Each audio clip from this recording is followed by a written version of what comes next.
Hello, everybody. Butch is here, simply Butch.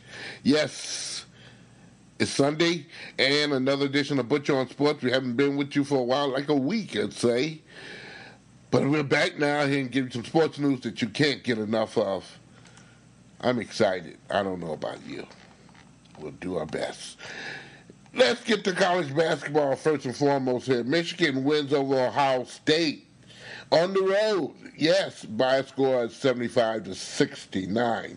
Devante Jones, 21 points for the Wolverines. They're waiting on some goodies here. I'll give you that information in a moment here. Michigan State this afternoon as well won over their opponent. They played Maryland. Oh boy, 77-67. It got close for a minute, but Michigan State squeaked it on by Malik Hall, 17 points for, yes, the Spartans of Michigan State. Now, I said they'll be waiting because for the simple reason, Minnesota and Northwestern, they'll be playing a little bit late. No, they're playing right now, but as a matter of fact. And also Iowa and Illinois, they are going to be playing at this moment right now here.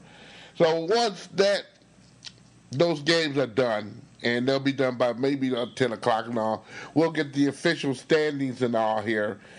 And look like right now, Michigan might be playing, I'll say Maryland, in the second round. They won't be in the first round. They get by on that there. So there you have it on that basketball. I'll get to some more basketball in a moment. I will get to it right now. In the Horizon League there, UD Mercy and Oakland didn't fare too well in the second round there. Wright State took care of Oakland by a score of 75-63, and UD Mercy lose to Northern Kentucky 77-59. Purdue also a winner as well as Cleveland State, so you have the first, second, third, and fourth ranked teams in the Horizon going about it in a nice little way for the championship there. The semifinals will be happening on Monday, I do believe. Yes. And it should be Cleveland State versus Wright State and Purdue Fort Wayne versus Northern Kentucky. They'll be done by Tuesday, I do believe, yes, Tuesday, or no more than Wednesday, because I could be wrong by a day here. But I do believe they play tomorrow for the semis and the finals on Tuesday. Just rolling around here. Let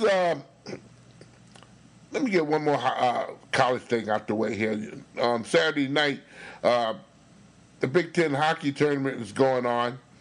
I just want to let everybody know that Michigan University of Michigan State University 8-0 to eliminate the Spartans, and they also advanced to, I think, the semifinals. I'm talking about University of Michigan, that is there. So congratulations to them in college hockey there. That's always a big deal in the state of Michigan for that.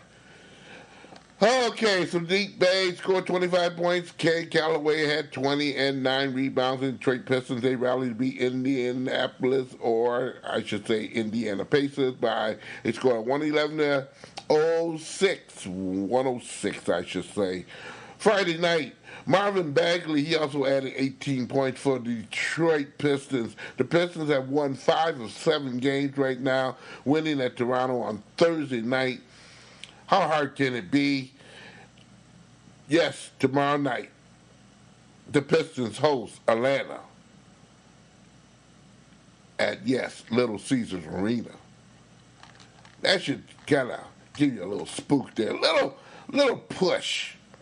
Little push on the belly there.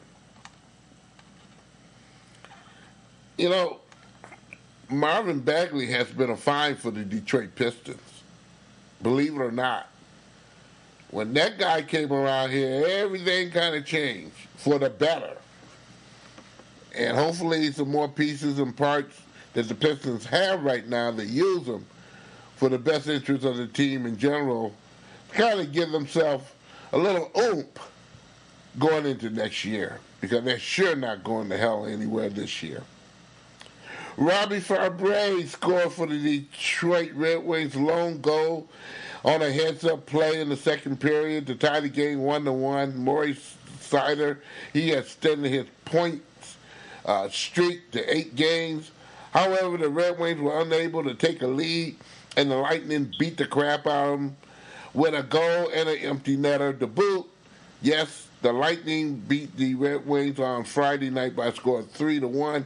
And on Saturday night, it was just no better. They went down the road a piece to Miami and got rear-ended by, yes, the Florida Panthers, boys and girls, by a score of 6-2. Red Wings need some help somewhere. And by the way, the trade deadline, I think, is in less than 10 days, maybe 2 weeks. Let's see what the Red Wings do then with some of them veterans they have on the team versus some of them kids that maybe Steve Yzerman might want to give them an open shot of getting a little early experience. I would love to see the Red Wings go to the playoffs, but I got to be realistic, boys and girls. It don't look that way. Congratulations to all the girls in the state of Michigan who played high school basketball and advanced to, yes, the regionals. And it's a whole slew of about 124 teams or districts are going to be playing this nice little game called basketball here for the girls.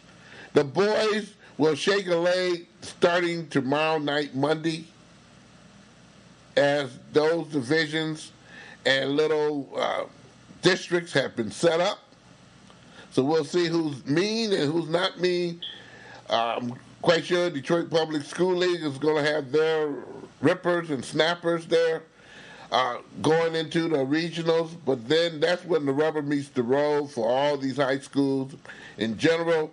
And then we find out who got the biggest heart. Because that's normally what wins these games around here when it comes down to the kids there. And also your participation, boys and girls, ladies and gents, please be safe when you go to these venues. If you not have a shot or anything, please wear a mask. And let's, do our best to respect these kids. Let's not get mad at the referees, although there are some referees that need some work.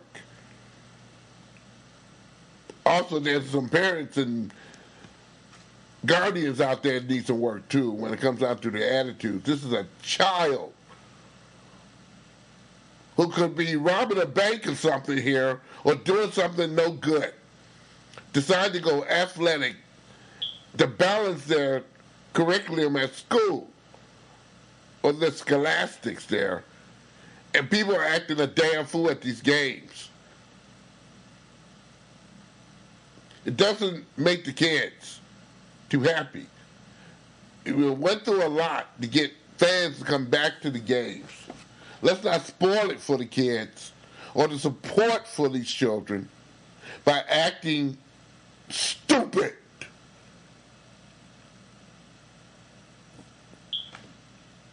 That's not a paid political announcement either. That's from the heart.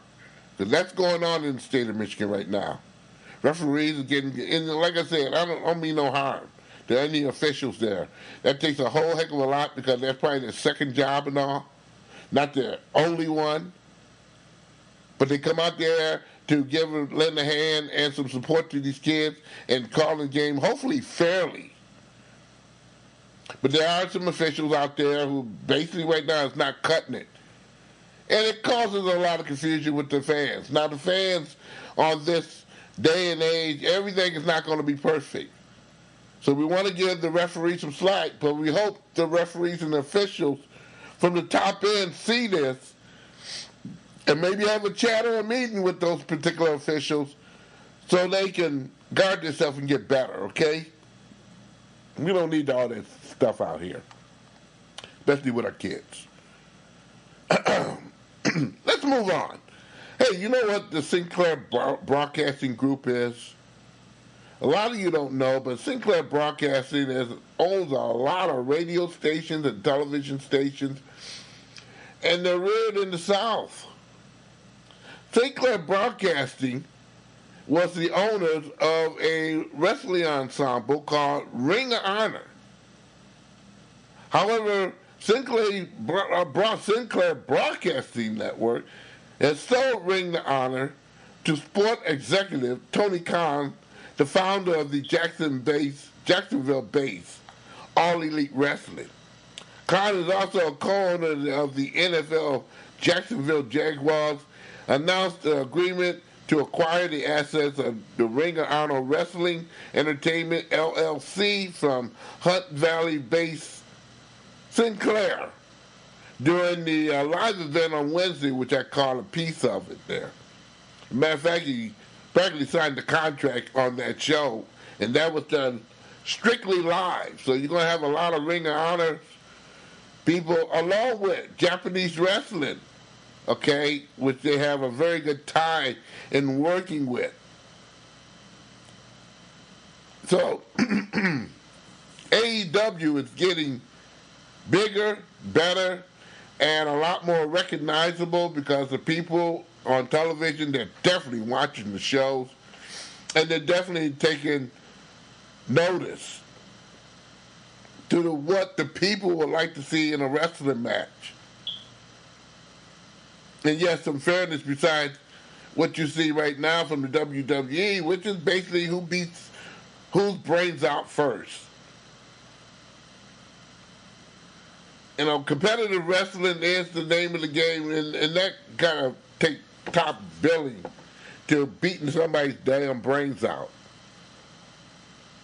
And right now the WWE has to come to terms with that. So they're making their efforts with the NXT brand that they have. And I'm quite sure some other forms of wrestlers that they're developing up in their system. But AEW and Impact Wrestling, who also is joined in with AEW. So those are two firms now, who right now AEW has right now declared victory. Impact Wrestling and also Ring of Honor. So you got to blend. And also, again, I mentioned this very, very heavily, New Japan Wrestling. We'll see how Vince McMahon and family members handle this as WrestleMania is coming about. And boy, some of the matches that I'm going to see versus some of the surprises that we can kind of expect to see is on its way. Stone Cold Steve Austin and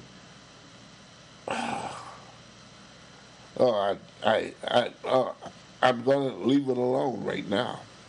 Longtime broadcasting partner has voted to ESPN. Troy Aikman is now a property of ESPN Sports, and I'm quite sure he's going to be on Monday Night Football. Now, the question is, will Joe Buck follow Troy Aikman? Now, Buck is making about $11 million per year now with Fox. He has 1 year left on his contract with Fox as well. So, let's see how loyalty lies, or sing the song, Here Comes the Money. Let's see that. I tell you. This was sad to get some news there, but when the Detroit Pistons back in the day, and I say in 1986, 85, when the Detroit Pistons was just getting a little juice, the Pistons had hired a coach named Dick Versace. He left Bradley University, where he was very successful, to join the Detroit Pistons staff. He spent 3 years as an assistant with the Pistons before getting a head coaching job with the Indiana Pacers. His most successful stint with the team came during 1989-1990 with the Pacers, although we both know what the Pistons did those particular years. Versace missed that. But he did get some comp to the Pistons. Little to none at all. The Pacers went 42-40, making the playoffs. The team lasted 3 games in the postseason before they get behind eliminated. Former Indiana Pacers coach and also Memphis Grizzlies executive Dick Versailles, he died on Friday. He was 81 years old. Now, Versailles' cause of death was not released, but I give my condolences to the Versailles family and all the friends and fans who know Dick very well and knew him very well. He was one heck of a guy and very approachable coach and individual and represented the NBA very, very well. And on that note, I'm going to end Butch On Sports for this particular Sunday. Yes, we will be on Wednesday. Butch On Sports is a presentation of Oh My Darling Productions. You can catch Butch On Sports on Facebook. Yes, you can. Butch On Sports on Facebook or Butch on Facebook. Why not? Check them both. Hey, also the main page of Podomatic.com, just type in SIMPLYBUTCHTOO.Podomatic.com. Also go to the Game Sports Show and the GameSportsShow.podbean.com for, yes, Butch On Sports and then some other elegant shows under the heading of the Game Sports Show. And don't forget to check myself out along with Scott Nason, Dave McKay, and friends and guests on the Game Sports Show Monday night, yes, tomorrow, from 6 to 8 o'clock on News Talk 1400, Sault Ste. Marie. You can also go to that little button, go to that little particular address I just gave you, find the radio station, click the live button, and away you go. You could do it on your phone, yes, and you could also do it on a computer, like a laptop or desktop or whatever. Yes, you can hear the show. Hey, I'm done with this day here on Sunday here. I'm just going to pack it on up and watch some TV. Hey, you have a great beginning of the week, and stay safe, boys and girls.